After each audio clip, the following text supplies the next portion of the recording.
Last spring I decided I wanted to try growing several things in one space, and in this video I'm going to tell you all the reasons why I did this, the impacts it made, and why you should consider doing this too. Companion planting is something that I've really been incorporating into my gardens this year, and I've been seeing so many benefits. So that's what I wanted to talk to you about today. So in this garden bed I decided to grow broad beans, pumpkins, brassicas and basil.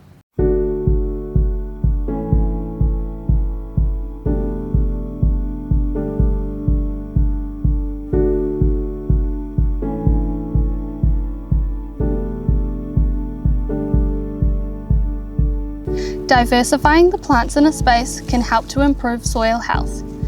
Legumes such as peas and beans enrich the soil with nitrogen, making it available to other plants.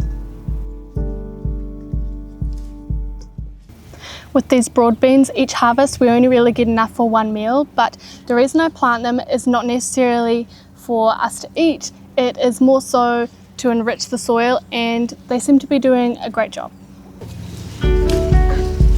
I got a half it! A half one. You got a half one? Look at all these ones on the ground.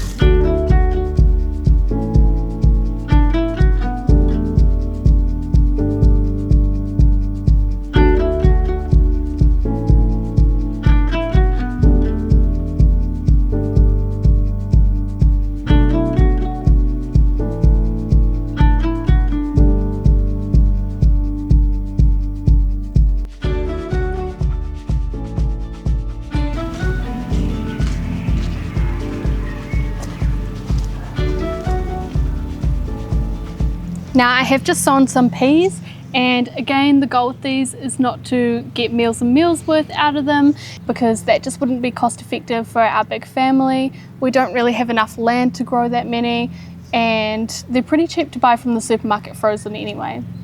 It's just sort of a wee treat, and mostly to enrich the soil with nitrogen. Mind you, my girls do love coming out here and picking sweet peas and eating them fresh.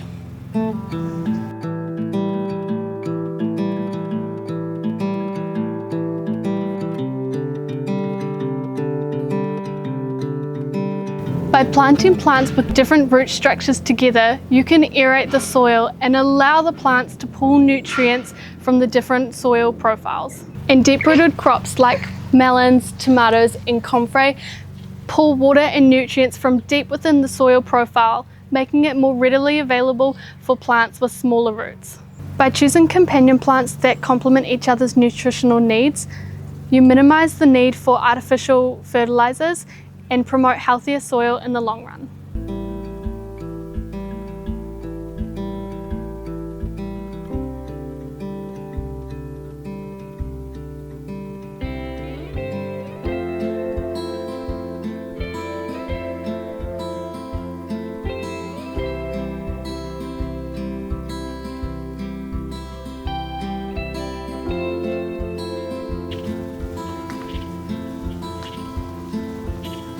With companion planting, you can fit more plants in one space and therefore grow more food.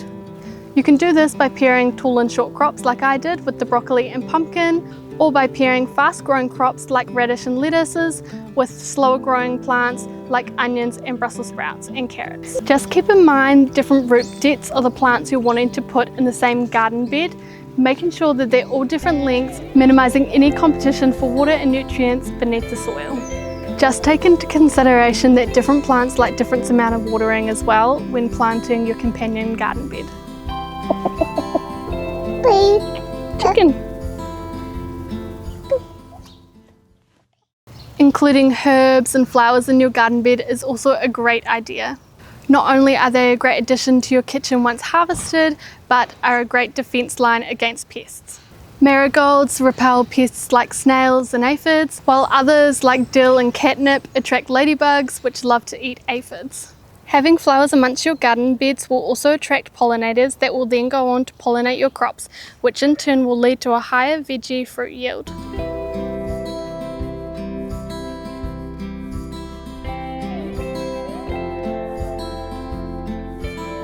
So if you're wanting to get started with some companion planting for the first time, what should you plant together?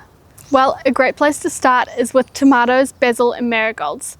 The basil brings out the flavour in the tomatoes, while the marigolds keeps the bugs away.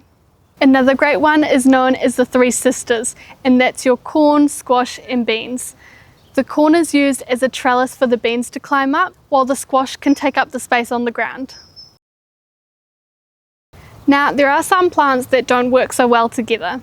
Don't pair onions with beans or asparagus, as the onions can stunt the growth of the beans or asparagus, and the same goes for tomatoes with brassicas. Brassicas can stunt the growth of plants in the nightshade family like tomatoes and peppers.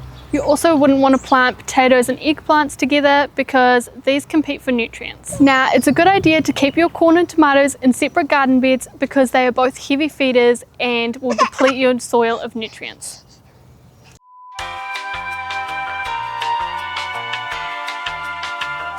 You also probably don't want to plant fennel next to anything else in your garden because fennel can give off chemicals that inhibit the growth of other plants. These are just a few of the companion planting rules, and so below in the description I will link a helpful planting guide which will tell you all the plants that are compatible with each other and the best pairings. I'm so excited to start planning my spring garden and to integrate more companion planting. If you liked this video and thought it was helpful, give it a thumbs up and consider subscribing, and maybe go ahead and watch this video.